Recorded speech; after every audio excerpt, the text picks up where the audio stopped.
Welcome to the Law, Your Money, and You. I'm Roberta Sapphire, an attorney in Massachusetts. And I'm Camille Barron, a financial coordinator also in Massachusetts. And today, Roberta, we have an interesting topic. There's a lot of people who have some sort of a disability and they travel with service dogs. Right. And there's been a lot of more awareness about service dogs, and along with that awareness comes challenges. And we have a guest here who's going to talk about some of those things today. Yes, and we have tons of questions, tons of issues. This just didn't happen today. This has been going on, I think, more over the last few years. We have Sherrie King. Hi. I pronounce it wrong? Yep, that's right. It's Sherrie King. Oh, okay. Sherrie, thank you for coming here. I know you've traveled a long distance to get here on this most important topic. Tell us a little bit about yourself first. I am a trainer with Train a Dog, Save a Warrior. I train service dogs for our veterans with post-traumatic stress disorder, traumatic brain injuries, and military sexual trauma. So it's not just, there are different types of disability. It's not just helping somebody up off the floor. It's giving them There's a wide range of things, from things like having anxiety attacks to flashbacks to night terrors. Being able to, do the basic things that you and I take for granted that our vets aren't really able to do when they have like a post-traumatic stress disorder. For them, it's normal to go grocery shopping at 2 o'clock in the morning at Walmart when nobody is out. Oh. The so dog it's not helps just them. a blind person. Years ago, you used to just think of it as a blind person. It's a whole different realm of things. Obviously, the people with the obvious physical disabilities, there's still all of those service dogs for the blind and for, people with, MS, for people who've got any kind of, physical disability. All those service dogs are still around now, too, but the new breed of them is the post-traumatic stress disorder dogs. Those are the ones that are pretty new, just generally to the market. Well, how do you train them? Isn't that interesting? I mean, how long does it take to get trained? Through our program, we work a lot differently than a lot of the other service dog programs. Are you all over the country? Train a Dog, Save a Warrior is based in San Antonio, Texas, and we are all over the country. I'm the only trainer in this area right now. If there's a big enough need for a larger amount of trainers, then they would most certainly get trainers. If they get somebody who's out in Minnesota and they don't have a trainer in that area, our program director, Bart Sherwood, finds a trainer that is he thinks would be working good with the program and to start having a program going in that particular area. It just depends on what the applications are that he's getting in and where the need is. Now, does the government pay you? Or we are a complete 501c. We're non-for-profit. Everything is purely donations. Our vets don't pay a penny for any of the training that they work with, but it still costs about $2,500 per warrior for the training. In the training, depending on whether they already have a dog that is, goes through a behavioral eval and is good to, we think it would be good to be a service dog, or if we have to go and find them a dog. And then you come into so many different variations of things with every individual team, so there's no concrete time. It can be as little as 12 weeks or as much as 8 months. Can you give an example, obviously without mentioning names, but an example of a PTSD case where... What's PTSD? Post-traumatic stress disorder. Oh. And the veterans, a lot of veterans have that. A case where you were aware of certain issues that the vet had, and the dog, what did the dog need to be trained in, and then how did it help the person? Well, I think one of the most common things that our vets have to deal with is having flashbacks. They have a really hard time being in a public space. They have to see the entrances and exits to wherever they're at. They're very hypervigilant. It's really hard for them to be out in public. When they're being sent overseas, they're assigned a battle buddy. And this person has their back, and this person, their life is literally in this person's hands. Well, that's what the dog does for them. The dog is trained to, when their warrior starts to go into a flashback or a panic attack or things like that, the dog is trained to do a lot of different things depending on the particular person. But generally, we put out all these different scents as people, and the dog picks that up. Whereas a person standing next to him wouldn't even know what was going on. But the dog starts to pick that up, and whether the dog leans into them, sometimes I will teach the dog to, put their paw up against them.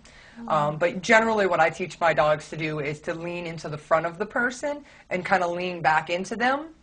And if the person isn't responding enough, then the dog will stand up on them. Like, you need to focus on dogs, me. Though. Just dogs. Just dogs.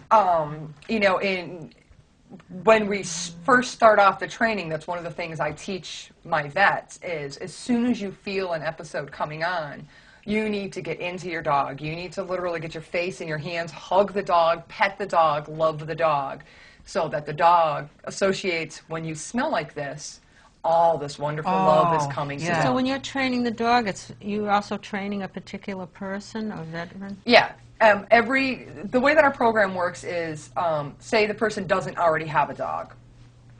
Then I will go to local rescues and local shelters, explain to them, what organization I'm working with and what I'm looking for them to do, because I do need for them, because we're a non-for-profit, I do need for them to donate me a dog.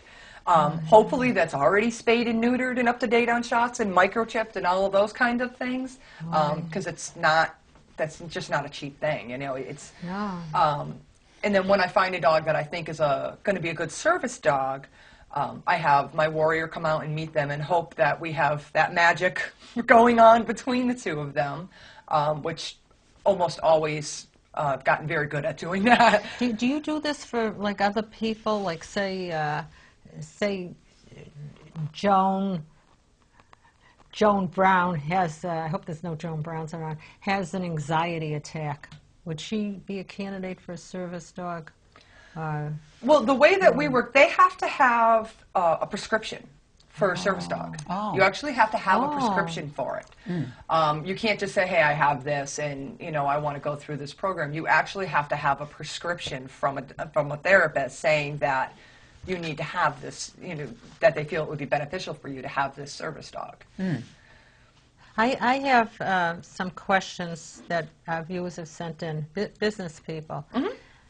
How do you know that somebody comes to, say it's either a restaurant or a lodging facility, and says, I'm here, and I asked you this before, I said somebody called up and says there were their 2 service dogs. And my response was, why would one person have 2 service dogs? So that might mean that they're altogether phony. But it might mean that. It might mean that she's got, a semi-retired service dog, and she's got a service dog in training, or she's got a fully retired service dog, which is no longer a service dog. It's a pet. It's a companion. And unfortunately, we come into a lot of that kind of stuff where people, it's really hard because she could just be anybody, like, oh, I have 2 service dogs. Well, unfortunately, with the way that the laws are written, she doesn't have to provide you with any written documentation. Nothing. Nothing. Don't they wear badges or something like that? They're not legally required to. Really? But then anybody can just buy those anywhere, too, You can buy them on the internet, unfortunately. Well, what does somebody have to do? Like, there was a few months ago, there was a function at one of our family businesses, and this person brought in 2 small service dogs, which proceeded to run around all over the place. But the people letting them in didn't know that. I mean, I know just from that if the dog runs around, it's not a service dog. Right. But I mean, what can you ask? You can ask them if it is an actual service dog, and if it is a service dog, what duties does it perform for you? Those are the only 2 questions that you're allowed to ask. Is it a service dog? Well, they're going to say yes. Right. But what services does it provide for you? What services? Now, here I have a question there. If they're looking for a hotel room, you can't say to them, and they say they're going out to work or for the day or to visit or to a seminar, you can't ask them, well, who's going to walk them? Well, a service dog would not be left in the room. Service dog is with its owner handler at all times. It Oh, doesn't get that's left good. in the room. So that should be a complete non-issue. And if they're being left in the room, that right there is your neon sign for this is not a service dog. For somebody who needs a service dog, they need this dog to be able to perform their day-to-day tasks and activities. Leaving the dog at home, Yeah. they So really you- don't you- need you- the service dog. So you can ask, what do they do? For You can ask, what do they do? You cannot ask the person, what is your disability? Oh, okay. Now, at the airport, I asked the guard there, what do you do when people come and say they have a service dog? They said, oh, we give them a this and that. They don't even question them. Right. I know someone who has a daughter the daughter has 2 dogs. She lives on the West Coast, and she travels with the 2 dogs to the East Coast. And I said, oh, what does she do with the dogs? She says that they're service dogs.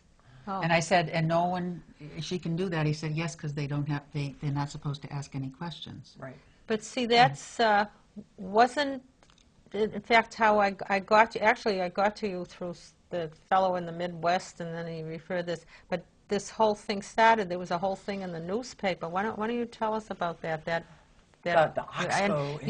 Yeah, and what happened? They never write what happens afterwards. Yeah, so- and a lot of, it kind of amazes me how inaccurate the information that they put out in the first place was. With that particular circumstance, this particular guy had been in this restaurant actually a few times prior to this with his dog and his wife, and they had been there to eat and never had a problem. When he went in the first time, one of the things I always tell my guys, just as a common courtesy thing for them, it makes it easier for them, but it also gives the people in the restaurants a head up, that when, have somebody that you're going with, because they're all going with somebody, they're not going alone, but, have whoever you're with go in first and tell them, I've got someone coming in who's got a service dog. For my guys, they always want to be tucked into a back corner so they can, what I was saying before, they can be in that back corner and see everything, and literally have a wall to their back. They ask for that accommodation, not because of the dog, but that's because where my warriors need to be. His wife went in and did that. She said, I'm here. I have my husband with me who has a service dog. We would like to be seated in the back corner. The cook leaned over the counter and was like, no. And the actual warrior didn't realize that they were being denied access. He came in right behind her, right in the doorway of the thing. The guy leaned over the counter and just started swearing at him. Wasn't that the owner, though? My understanding was it was actually the cook who started doing that. Oh, see, they wrote it up that it was the Right. owner. But then that's my understanding of it was the cook who started doing that. He tried to explain to him, no, this is an actual service dog. My guys are instructed to have a backpack with them at all times, just because I personally believe, and with TADSA, we personally believe that this just makes it easier and better for you. You keep your prescription on you. On your prescription, it does not say what you need it for. It just says that you need a service dog. Keep all your vet records with you so you can prove that your dog is up to date on all your vaccinations, and keep, the tests that they take at the end and all those kinds of things. Keep that stuff in a folder on them. Yeah. He tried to talk to the cook and explain that to him. The owner came out, was worse with his language and behavior towards the warrior than the cook was. Horrible. And he said, I'm gonna go outside and I'm gonna call the cops. And the owner was just like, go. He went outside, he called the police department, he did everything absolutely appropriately. I was very proud of him, by the way, for holding his cool and being so calm and so good and not going back after the owner. Remember, this is one of our vets. Yeah. With PTSD that this person is getting in their face. A lot of times it's really hard for them to, and the fact that he did was amazing to me. But he went outside, he called the police department came out, he showed them everything he needed to show them, way above and beyond, because remember, he didn't have to prove anything. The police department went in, the police officer talked to him, tried to explain to him, and the guy was like, I don't care, tell him to get the F out of here, get away from my property. And I got a phone call because it was one of my personal warriors. Yeah. So I got a phone call of what do I do? I gave him his options of what he can and, the things to do. You can call the ADA. You can, go through filing a lawsuit, call the newspapers, call the news stations. And when he did, he called the news station to report about it, and it just blew up. It went everywhere. It went national. Every single one of my warriors has encountered something like this. But in his particular case, it was just so bad. Yeah. Wouldn't the ADA get involved and file a civil suit Absolutely. against them? Because bringing suit and going to court is very, very expensive. They absolutely would, though. I wonder if because they did. they legally cannot deny him access. The owner, after all of this happened, the owner started saying that one of the times that this particular warrior was in there before, that he let his dog eat off of a plate in the restaurant. No, service dogs don't eat off of plates in restaurants. I know for a fact with this particular person, he is an absolute freak with what his dog eats, and he would never feed him regular people food. Wouldn't happen. It's bad for us, the stuff that you eat in a restaurant. Right. And it's really bad for a dog whose diet, nutritional needs are very different than ours. So he would have never done that. I mean, he spends, I think it's like $150 every other week on feeding this little 14-pound dog. That's the quality of the food What kind this of dog eats. is this? He was a long-haired Jack Russell Terrier. It's just a little guy. Just a Oh, little so guy. it's not a German Shepherd. No, he And was the a dog long-haired- was good too, because my nephew has a Jack Russell who's just sooner go after you, even if this you particular breathe. dog is the sweetest, greatest dog on the face of the earth. that's really If you nice. watch some of the news coverage and things, like with the big rally that we had, which turned into Americans with Disabilities, basically for service dogs, it's just a whole whole big rally that we had that was just to educate the general public on that.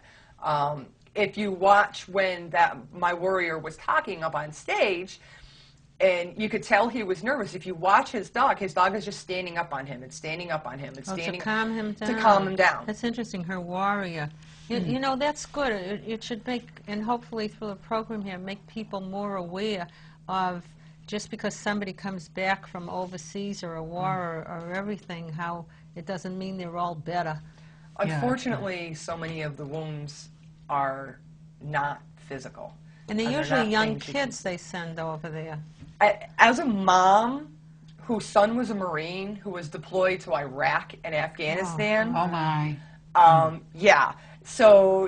they're kids. They're babies. These are babies going over there. And, when they come back, they're I'm going to cry. I'm sorry. I have tears in my eyes. It's all right. They are babies going over there. And when they Yeah. come back, it changes them immensely. And, my son has, physical disabilities from when he went over there. Not horrible ones, but he does have some, but he also has PTSD. Yeah. Which is why this program that I work with Train a Dog, Save a Warrior, to me, I've done rescue for like 25 years with dogs. Really? Meanwhile, you look like a baby yourself when we were talking there. Tell I guess, how old you are and how many grandchildren you I'm have. 42. I have 7 grandchildren. The oldest one is 4. You barely look like you have children. My children are all in their 20s. Well, what are the characteristics? What are some of the qualities, if there are any, that you look for if you're going to assess whether a particular dog would make a good service dog? Good question. As far as that goes, I mean, for me, the type of things that I look for in a dog is I'm not necessarily looking for that dog that walks great on leash. I'm not looking for that dog that just sits in the back corner nice and quiet. I'm looking for that very friendly, very people-needy kind of dog. The dog that almost borders on obnoxious because it wants to be with people so much. That dog is going to do a lot of things for their owner that most other dogs wouldn't do, and it's going to stay right by your side.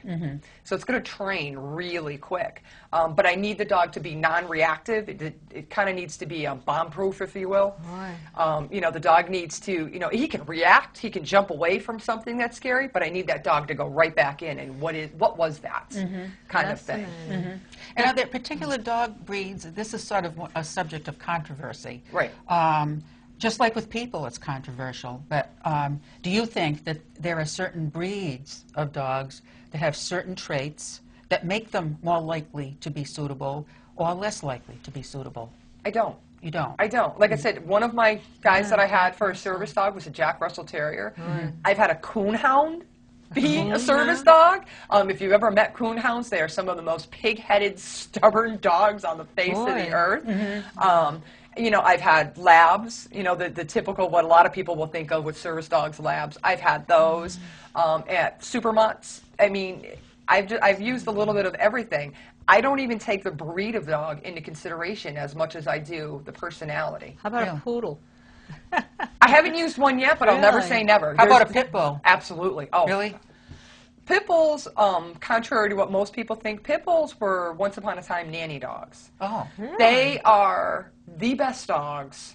They are super, super friendly, love their people, and just make phenomenal service dogs. Really? Yes. Wow. Have you had instances where people get too close to the warrior or person and the dog, but the dog wouldn't, it's not trained? If the dog does that, it's no longer a service dog. Yeah. You get that status revoked immediately. Yeah. The dog cannot respond aggressively in any circumstance, ever. It's not okay. We're getting to our segment on the show called "You've Got to Be Kidding," but the whole thing, the whole thing is you've got to be kidding. You know, with all what's going on, is there anything your group is doing or working with so that we can get rid of the phonies who are making it bad? I know for that the real ones. I know that you know, our program director is involved in, well, a million different things, and I know that he works with a lot of different groups and a lot of different people, and I know that he is desperately trying to get rid of being able to buy phony IDs online, getting rid of the service dog vests online, getting rid of a lot of that kind of stuff. It's just too easy for people to just pay the right dollar amount and to purchase it online. And then they get to take their little pet The with them. good part of it is, though, that you can generally tell them right away when they're out in public, the fake service dogs. How's that? Because their dog is not acting appropriately. A real service dog, the owner handler is going to have absolute control of their dogs at all times. If it's someone with physical disabilities, they may not have a leash attached to their dog, but that dog is fully under their control. The dog will not leave their side. You know, whether it's through, you know, verbal or visual commands, that dog is completely under their control. The fake service dogs are not under anybody's control. They're running around the dance floor because they're not really a service dog. They're pretty easy to pick out.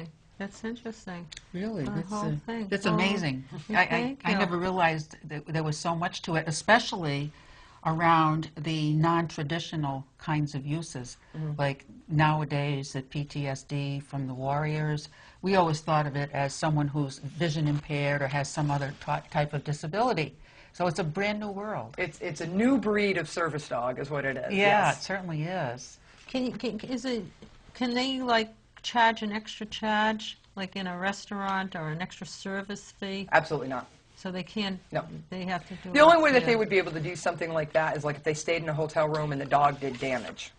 Oh, How about flying on a flight? Can they be in the cabin with the? Yes, as long as they fit in between the person's feet while they're flying, Oh, interesting. and that's where they're supposed to be.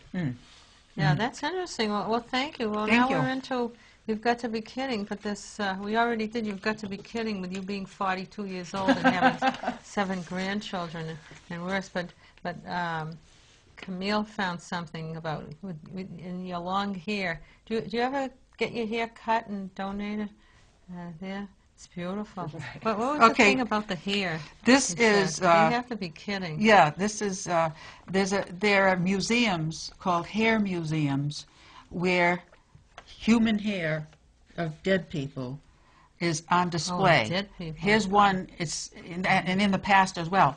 In Victorian times, human hair was woven into wreaths and other ornamental objects.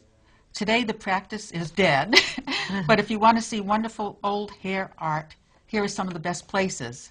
Hair art. New York Public Library.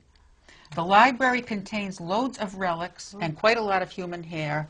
Looking. Frankenstein creator Mary Shelley, poet Walt Whitman, and 2 locks of hair from Elizabeth Barrett Browning. Really? One taken in life and one taken in death. That's crazy. I still got the hair in an envelope from my first haircut when I was 4 years old. Big banana curl. I ought to bring that in. And there's another one, You got to be kidding. Leela's Hair Museum in Missouri. It says there are pieces containing hair from Queen Victoria, 4 presidents, and celebrities ranging from Michael Jackson to Marilyn Monroe. Yeah, you got to be kidding. No. But we're about to wind up the show, but I wonder if anybody wants information about service animals, they can get a hold of Sherrie. Sherrie, do you have a website or? If they go to Train a Dog, Save a Warrior, that is the official website for us, and all the contact information is right on that website. I would think a lot of people in local Board of Health would want to contact you. 'Cause Well, you I are have the my owner. own. I have my Yeah. own personal dog training business that's run out of Springfield too, which is Oh. Peking Paw. So all of my Peking's Paws? yeah, PEKINGS Paws. Oh, like Peking China? Yeah, kind of. So that has all of my contact information on there, and people are more than welcome to go ahead and give me a call or shoot me an email, and I'll address everything I can, as far as the local. That is so wonderful. On behalf of the United States, there should be more people like you, and we should get rid of the fakers. But that's what Camille will wind us up.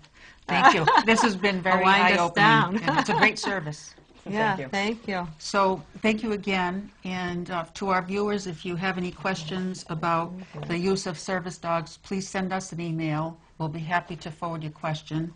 And again, we rely on you to let us know the topics that you'd like us to cover, because we're here because it is your show.